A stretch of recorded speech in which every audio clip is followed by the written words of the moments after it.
ಸಂಪುಟದಿಂದ ಸಚಿವ K N Rajanna dismiss ಆಗಿದ್ದಾರೆ. ಮತಗಳ್ಳತನ ಆರೋಪ ಮಾಡಲು ನಾಚಿಕೆಯಾಗಬೇಕು ಎಂದಿದ್ದಂತಹ ಕೆಎನ್ ರಾಜಣ್ಣ ಇದೀಗ ಡಿಸ್ಮಿಸ್ ಆಗಿರುವಂತದ್ದು. ಸಂಪುಟದಿಂದಲೇ ಸಚಿವ ಕೆಎನ್ ರಾಜಣ್ಣ ಇದೀಗ ಡಿಸ್ಮಿಸ್ ಆಗಿದ್ದಾರೆ. ಮತಗಳ್ಳತನ ಆರೋಪ ಮಾಡಲು ನಾಚಿಕೆಯಾಗಬೇಕು ಅಂತ ಹೇಳಿದ್ರು ಕೆಎನ್ ರಾಜಣ್ಣ. ಆರೋಪ ಮಾಡಲು ನಾಚಿಕೆಯಾಗಬೇಕು ಎಂದಿದ್ದಕ್ಕೆ ತಲೆದಂಡವನ್ನ ಮಾಡಲಾಗಿದೆ ಕೆಎನ್ ರಾಜಣ್ಣ ಅವರನ್ನ. ರಾಜ್ಯ ರಾಜಕಾರಣದಲ್ಲಿ ಅಪರೂಪದ ಬೆಳವಣಿಗೆ ಇದು. ಸಂಪುಟದಿಂದ ಹಾಲಿ ಮಂತ್ರಿಯೇ ವಜಾ ಆಗಿದ್ದಾರೆ. ಸೆಪ್ಟೆಂಬರ್ನಲ್ಲಿ ಕ್ರಾಂತಿ ಎನ್ನುತ್ತಿದ್ದಂತಹ ರಾಜಣ್ಣ ಆಗಸ್ಟ್ನಲ್ಲೇ ಬಲಿಯಾಗಿರುವಂತದ್ದು. ಹೈಕಮಾಂಡ್ ಸೂಚನೆ ಮೇರೆಗೆ ರಾಜೀನಾಮೆಯನ್ನ ಪಡೆದಿದ್ದಾರೆ ಸಿಎಂ ಸಿದ್ದರಾಮಯ್ಯ. ಹೈಕಮಾಂಡ್ ಸೂಚನೆಯನ್ನ ಕೊಟ್ಟರು, ಆ ಮೇರೆಗೆ ರಾಜೀನಾಮೆಯನ್ನ ಪಡೆದುಕೊಂಡಿರುವಂತದ್ದು. ಸಂಪುಟದಿಂದ ಕೆಎನ್ ರಾಜಣ್ಣ ಇದೀಗ ಡಿಸ್ಮಿಸ್ ಆಗಿರುವಂತದ್ದು. ಹಾಲಿ ಮಂತ್ರಿಯನ್ನೇ ವಜಾ ಮಾಡಲಾಗಿದೆ.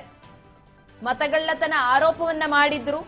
ಆ ಒಂದು ಆರೋಪಕ್ಕೆ ಸಚಿವ ಕೆಎನ್ ರಾಜಣ್ಣ ರಿಯಾಕ್ಟ್ ಮಾಡಿದ್ರು. ಹಾಗಾಗಿ ಮತಗಳ್ಳತನ ಆರೋಪ ಮಾಡಲು ನಾಚಿಕೆ ಆಗಬೇಕು ಅಂತ ರಿಯಾಕ್ಟ್ ಮಾಡಿದ್ದಕ್ಕಾಗಿ ತಲೆದಂಡವನ್ನ ಮಾಡಿರುವಂತದ್ದು. ರಾಜ್ಯ ರಾಜಕಾರಣದಲ್ಲಿ ಅಪರೂಪದ ಬೆಳವಣಿಗೆ ಇದು. ಹಾಲಿ ಮಂತ್ರಿಯೇ ವಜಾಗೊಂಡಿದ್ದಾರೆ ಸಂಪುಟದಿಂದ. ಸೆಪ್ಟೆಂಬರ್ನಲ್ಲಿ ಕ್ರಾಂತಿ ಸೃಷ್ಟಿಯಾಗುತ್ತೆ, ಸೆಪ್ಟೆಂಬರ್ ಕ್ರಾಂತಿ ಇದೆ ಅಂತ ಹೇಳ್ತಿದ್ದಂತಹ ರಾಜಣ್ಣ ಆಗಸ್ಟ್ನಲ್ಲೇ ಬಲಿಯಾಗಿರುವಂಥದ್ದು. ಅವರೇ ಇದೀಗ ರಾಜೀನಾಮೆಯನ್ನ ಕೊಟ್ಟು ಸಂಪುಟದಿಂದ ಹೊರ ನಡೆದಿದ್ದಾರೆ. ಹೈಕಮಾಂಡ್ ಸೂಚನೆಯನ್ನ ಕೊಟ್ಟಿತ್ತು ಸಿಎಂ ಸಿದ್ದರಾಮಯ್ಯನವ್ರಿಗೆ, ರಾಜೀನಾಮೆಯನ್ನ ಪಡೆದುಕೊಳ್ಬೇಕು ಕೆಎನ್ ರಾಜಣ್ಣ ಅವರಿಂದ ಅಂತ. ಆ ಮೇರೆಗೆ ರಾಜೀನಾಮೆಯನ್ನ ಪಡೆದಿರುವಂತದ್ದು ಸಿಎಂ ಸಿದ್ದರಾಮಯ್ಯ. ಸಿಎಂ ಸಿದ್ದು ಸಂಪುಟದ 2ನೇ ವಿಕೆಟ್ ಇದೀಗ ಪತನವಾಗಿರುವಂತದ್ದು. ವಾಲ್ಮೀಕಿ ನಿಗಮದ ಅವ್ಯವಹಾರದಲ್ಲಿ ಈ ಹಿಂದೆ ನಾಗೇಂದ್ರ ತಲೆದಂಡ ಆಗಿದ್ರು. ಇದು 2ನೇ ತಲೆದಂಡ ಕೆಎನ್ ರಾಜಣ್ಣ ಅವ್ರದ್ದು.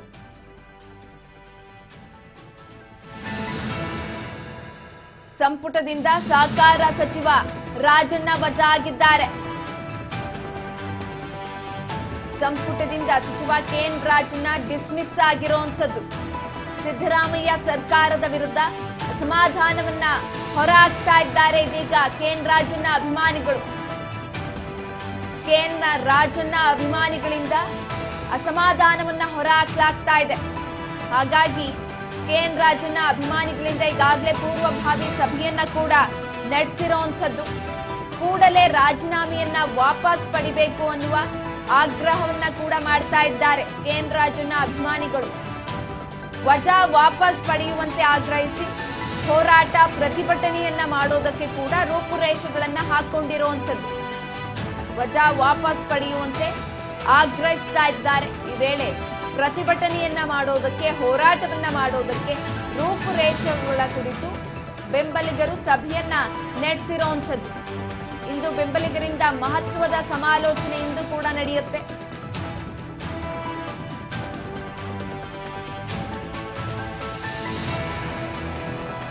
ಸಂಪುಟದಿಂದ ಸಹಕಾರ ಸಚಿವ ಕೆಎನ್ ರಾಜಣ್ಣ ವಜಾ ಆಗಿದ್ದಾರೆ. ಇದೀಗ ತಮ್ಮ ಸಡಿಲ ಹೇಳಿಕೆಗಳಿಂದ ವಿವಾದಗಳ ಸರೆಮಾಲೆಯನ್ನೇ ಸೃಷ್ಟಿಸಿದ್ದಂತಹ ಸಹಕಾರ ಸಚಿವ ಕೆಎನ್ ರಾಜಣ್ಣ ಅವರನ್ನ ಇದೀಗ ವಜಾ ಮಾಡಿರುವಂಥದ್ದು. ಈ ಒಂದು ಬೆಳವಣಿಗೆ ಅಪರೂಪದ ಬೆಳವಣಿಗೆ ರಾಜ್ಯ ರಾಜಕೀಯದಲ್ಲಿ. ಹೈಕಮಾಂಡ್ ಸೂಚನೆಯನ್ನ ಕೊಟ್ಟಿದ್ರು, ಆ ಮೇರೆಗೆ ಸಂಪುಟದಿಂದ ವಜಾವನ್ನ ಮಾಡಲಾಗಿರುವಂಥದ್ದು. ಹಾಲಿ ಸಚಿವರು ರಾಜೀನಾಮೆ ನೀಡುವುದು ಆಗಾಗ್ಗೆ ನಡೆಯುವ ಬೆಳವಣಿಗೆಯಾದರೂ ಕೂಡ ಸಂಪುಟದಿಂದ ಮಂತ್ರಿಯನ್ನೇ ವಜಾಗೊಳಿಸುವುದು ಅತ್ಯಂತ ಅಪರೂಪದ ಕೆಲಸ ಇದು. ಯಾಕಂತ ಅಂದ್ರೆ ಎಲ್ಲರೂ ಕೂಡ ರಾಜೀನಾಮೆ ಕೊಡ್ತಾ ಇರ್ತಾರೆ, ಸರ್ವೇ ಸಾಮಾನ್ಯ ರಾಜ್ಯ ರಾಜಕೀಯದಲ್ಲಿ ಇದು. ಏನೋ ಒಂದು ಕಾರಣಕ್ಕೆ ಏನೋ ಒಂದು ವಿವಾದ ಸೃಷ್ಟಿಯಾಗಿ, ಗಲಾಟೆಯಾಗಿ ಅಥವಾ ಇಲ್ಲಸಲ್ಲದನ್ನ ಹೇಳಿ ರಾಜೀನಾಮೆ ಕೊಡುವಂಥದ್ದು ಸಾಮಾನ್ಯ. ಆದ್ರೆ ಸಚಿವರೇ ರಾಜೀನಾಮೆ ಕೊಟ್ಟಿರುವಂಥದ್ದು, ಮಂತ್ರಿಯನ್ನೇ ವಜಾಗೊಳಿಸಿರುವಂಥದ್ದು ಅತ್ಯಂತ ಅಪರೂಪದ ಕೆಲಸ ಇದು. ಇತ್ತೀಚಿನ ದಶಕಗಳಲ್ಲಿ ಇದನ್ನ ರಾಜ್ಯ ಕಂಡಿದ್ದಲ್ಲ. ಮತಗಳ್ಳತನ ಕುರಿತು ರಾಜಣ್ಣ ನೀಡಿದಂತಹ ಹೇಳಿಕೆಯ ಕಾಂಗ್ರೆಸ್ ಪಕ್ಷಕ್ಕೆ ಮಾತ್ರವಲ್ಲದೆ ದೇಶದಾದ್ಯಂತ ಈ ಬಗ್ಗೆ ಹೋರಾಟಕ್ಕೆ ಮುಂದಾಗಿರುವಂಥದ್ದು.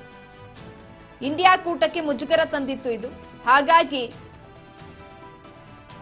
ಕೆಎನ್ ರಾಜಣ್ಣ ಅವರನ್ನ ವಜಾಗೊಳಿಸಲಾಗಿರುವಂಥದ್ದು. ಆಗಸ್ಟ್ 8ರಂದು ಬೆಂಗಳೂರಿಗೆ ಆಗಮಿಸಿದ್ದಂತ ಲೋಕಸಭೆ ಪ್ರತಿಪಕ್ಷ ನಾಯಕ ರಾಹುಲ್ ಗಾಂಧಿ ಅವರು ಬೆಂಗಳೂರಿನಲ್ಲಿ ಮತಗಳ್ಳತನ ನಡೆದಿದೆ ಎಂದು ಆರೋಪಿಸಿ ಬೃಹತ್ ಪ್ರತಿಭಟನೆಯನ್ನ ನಡೆಸಿದ್ರು. ಅದಕ್ಕೆ ಪ್ರತಿಕ್ರಿಯಿಸಿದಂತ ಸಚಿವ ಕೆಎನ್ ರಾಜಣ್ಣ, ಮತಗಳ್ಳತನ ಎಂದು ನಾವು ಹೇಳುತ್ತಿರುತ್ತೇವೆ, ಇದು ನಡೆದಿರುವುದು ಸತ್ಯ. ಆದ್ರೆ ನಾವೇ ಮೊದಲು ಮತಪಟ್ಟಿಯನ್ನ ನೋಡಿಕೊಳ್ಳಬೇಕಿತ್ತು. ಅದನ್ನ ನೋಡಿಕೊಳ್ಳದೆ ಈಗ ಹೇಳಲು ನಮಗೆ ನಾಚಿಕೆ ಆಗಬೇಕು. ನಮ್ಮದೇ ಸರ್ಕಾರ ಇದ್ದಾಗ ಮತಪಟ್ಟಿ ಸಿದ್ಧಪಡಿಸಿದ್ದು ಆಗೇನು ಕಣ್ಮುಚ್ಚಿ ಕುಳಿತಿದ್ರಾ ಎಂದು ಅವರು ಪ್ರಶ್ನಿಸಿದ್ರು.